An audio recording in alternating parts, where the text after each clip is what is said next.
కాళ్లలో నొప్పి, నరాల వాపు వంటి లక్షణాలతో బాధపడుతున్నారా? వెరికోస్ వెయిన్స్ లో అత్యాధునిక చికిత్స ఏవిస్ వాస్కులర్ సెంటర్. నమస్తే రమగారు. నమస్తే రమగారు, ఆషాఢంలో కొత్తగా పెళ్ళైన వధూవరులు ఒక ఇంట్లో ఉండకూడదని చెప్తుంటారు. అలానే అత్తాకోడలు కూడా గుమ్మాలు దాటకూడదని, అల్లుడు అత్తయ్య కూడా గుమ్మాలు దాటకూడదు, ఇలాంటివి వింటూ ఉంటాం కదా. దీనికి ఏదైనా ముఖ్యమైన కారణం ఏమైనా ఉందంటారా? 2 కారణాలు ఉన్నాయి.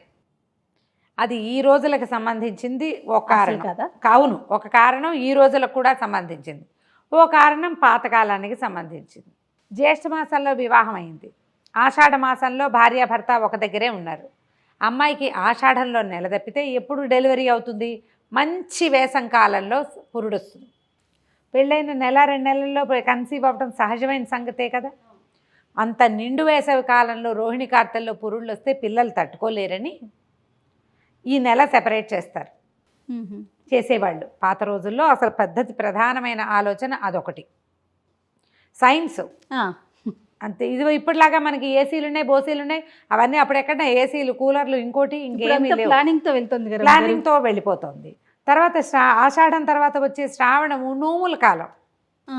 భార్యాభర్త అంతా ఎంతసేపు కలిసి ఉండడానికి అంత పెద్ద అవకాశం ఉండదు. పూజలన్నీ, పునస్కారాలని, ఉపవాసాలని ఉంటాయి, అప్పుడప్పుడు కలుస్తారు, పర్వాలేదు.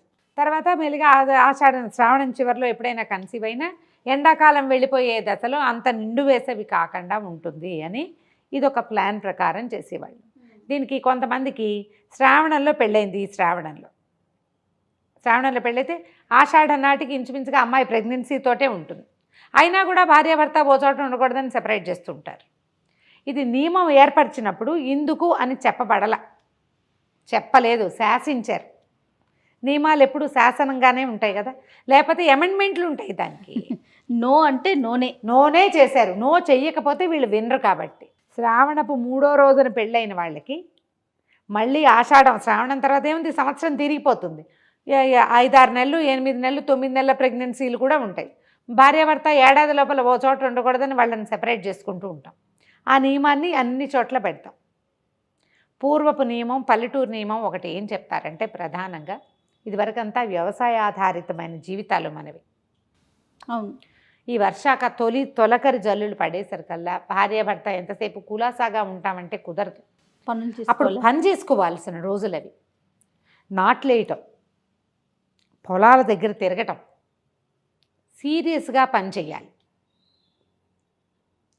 ఆడపిల్లలు అత్తారిళ్లలో ఉంటే భర్తలతో కులాసాగా ఉంటారు. అదే వీళ్ళు పుట్టింటికి వెళ్ళిపోయారనుకో, అయ్యో నాన్న కోతలు ఊడుపులకు వెళ్ళాడు, నాట్లకు వెళ్ళాడు అని చెప్పి నాన్న కోసం వంటలు వండి పనులు చేస్తారు.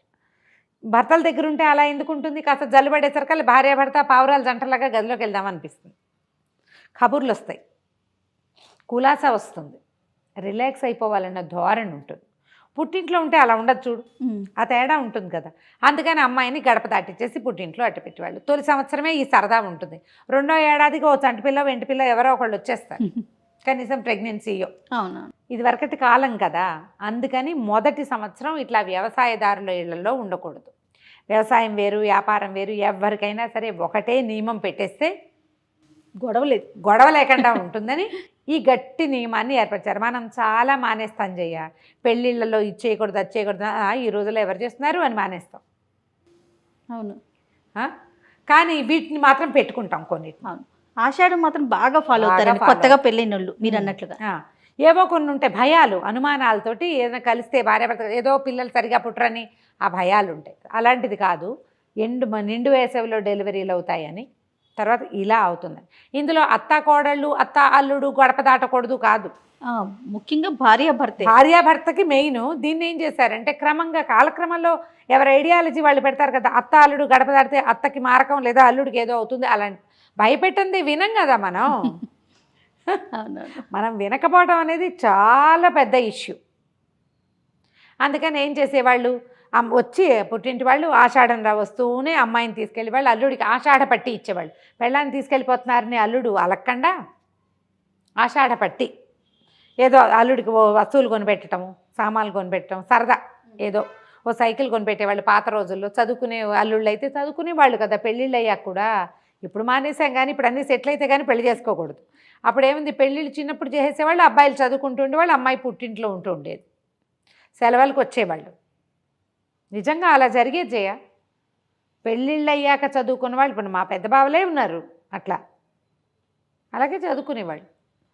అబ్బాయి సెలవులప్పుడు వచ్చేవాడు, ఒకసారి అమ్మ వాళ్ళకి వెళ్ళి కనబడి తర్వాత అత్తారింటికి వెళ్ళేవాడు. లేదా అబ్బాయి సెలవులకు వస్తాడు, అమ్మాయిని పంపండి అంటే కోడలు వచ్చి ఇప్పుడు అత్తారింట్లో ఉండేది. అలా ఉండేది. అసలు మీకు ఊహకు కూడా రాదు అట్లాంటిది.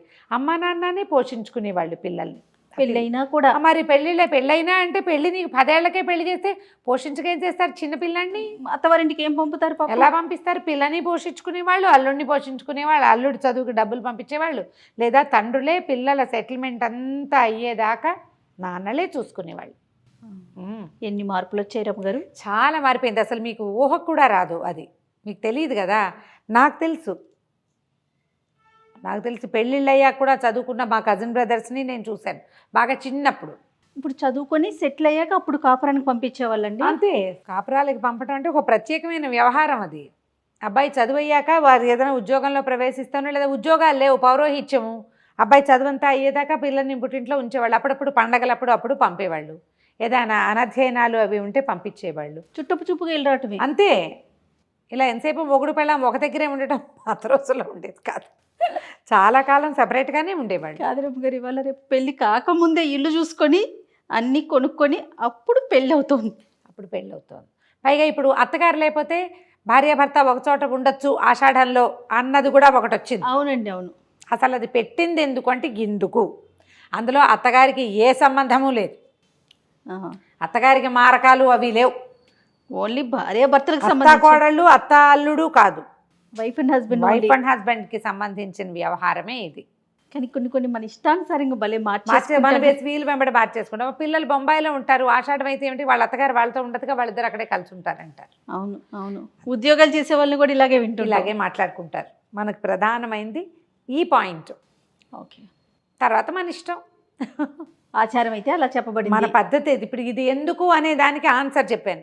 తర్వాత మన ఇష్టమే కదా జయ. అంతే కదండి. ఇప్పుడు ఒక ప్లాన్ చేసుకొని ఇప్పుడు ప్రెగ్నెన్సీ తెచ్చుకుందాము అనుకొని ముందుగా ప్రీ ప్లాన్డ్గా వెళ్తున్నారు కదా. ఇప్పుడు ప్లాన్ వేరు. 3 ఏళ్ళు ప్లాన్ చేస్తాం, తర్వాత పిల్లల్ని కంటాం. లేదా పెళ్ళైన ఏడాది లోపలే పిల్లలు కావాలి, లేకపోతే కెరీర్ అంతా అయ్యాక చేస్తాం. 5 years తర్వాత ప్లాన్ చేస్తాము. అంతా ప్లానింగే కదా. పాత రోజుల్లో ఇలా ఎక్కడ ఉండేది? అప్పుడు పెట్టిన నియమం కదా. దాంట్లో నుంచి ఆషాఢం అల్లుడు అలాంటి సినిమాలు కూడా, కథలు కూడా ఉంటూ ఉండేవి ఇది వరకు. ఆషాఢంలో కోమ వెళ్ళిపోతే అల్లుడు వంట చేసుకోలేకపోవటం, వాటి మీద కూడా కథలు రాస్తూ ఉండేవాళ్ళు. ఆషాఢ పట్టికి ఏం పెట్టారు అని. తర్వాత అత్తవారు ఆషాఢ పట్టి పెడతారా, కోడలికి శ్రావణ పట్టి పెట్టేవాళ్ళు. శ్రావణ మాసంలో కోడలికి సామాన్లు తేవటం, ఏమైనా వెండి సామాన్లు అవి తెచ్చిపెట్టడము, అమ్మాయికి ఏదైనా అంటే వరలక్ష్మి వ్రతానికి కాసులు చేయించడము, ఒక నగ చేయించి పెట్టడం. అత్తవారింటి వారు శ్రావణ పట్టి ఉంటుంది. మొదటి సంవత్సరమే మొదటి సంవత్సరమే ఈ వరలక్ష్మి వ్రతం చేయించటము, అత్తగారు వచ్చి వ్రతం చేయించడం, అమ్మ వాళ్ళు వచ్చి వ్రతాలు చేయించడాలు అవన్నీ ఉంటాయి కదా. అప్పుడు చేయించేవాళ్ళు. ఆషాఢ పట్టి, శ్రావణ పట్టి, 2 పట్టీలు అవి ఉంటుండేవి. ఇప్పుడు మనకి పట్టీలు లేవు, ఏమీ లేవు. ఎప్పుడు ఏవి కావాలంటే కొనేసుకుంటున్నాము. ఎప్పుడు కావాలంటే అప్పుడు ఆన్లైన్ ఆర్డర్ చేస్తే అన్నీ ఇంటికి వచ్చేస్తాయి. కాలం మారిపోయింది చూడు. అవునండి కదా. ఆషాఢానికి ప్రధానంగా చెప్పిన వ్యవహారం అయితే ఇది. అయితే ఆషాఢంలో మనం ఆరోగ్యం కోసం మునగాకును వండుకుని తింటాం. తర్వాత ఏమో ఆడపిల్లలు కాస్త గోరింటాకు పెట్టుకుంటే గోళ్ళకు వచ్చే సమస్య. ఇప్పుడు మనం మట్టిలో పంది ఇట్లా కాబట్టి మట్టి పని లేని వాళ్ళు పెట్టుకోపోయినా పర్వాలేదు, కానీ సిద్ధాంతంగా చేసుకుంటాం కదా ఆషాఢంలో పెట్టుకోవాలని. అందుకని ఆయుర్వృద్ధి, భర్తకి ఆయుష్, ఈ 2 చెప్తారు. మనకి ఆయుష్ పెరుగుతుందని, ఐదో తనం పెరుగుతుంది, భర్త ఆయుష్ వృద్ధి అవుతుందని. ఏమీ లేదు, ఒక సంతోషం అంతే. గోరింటాకు బాగా ఎర్రగా పండితే మొగుడికి చాలా ప్రేమని అవి చెప్పుకుంటారు. తాంబూలం వేసుకుంటే 4 పండితే అబ్బో వీళ్ళ ఆయనకి ఇదంటే చాలా ఇష్టం. గోరింటాకు ఎంత బాగా పండితే అంత మంచి మొగుడు వస్తాడు అవి చెప్తారు. అవన్నీ పల్లెటూరు సిద్ధాంతాలు అయినప్పటికీ మన ఒంటి తీరుని బట్టి ఇవి వస్తాయి. మునగాకు ఎందుకు రమ్మగారు, ఎందుకు తినాలంటారు? అయ్యో, మునగాలో కాల్షియం విపరీతంగా ఉంటుంది జయ.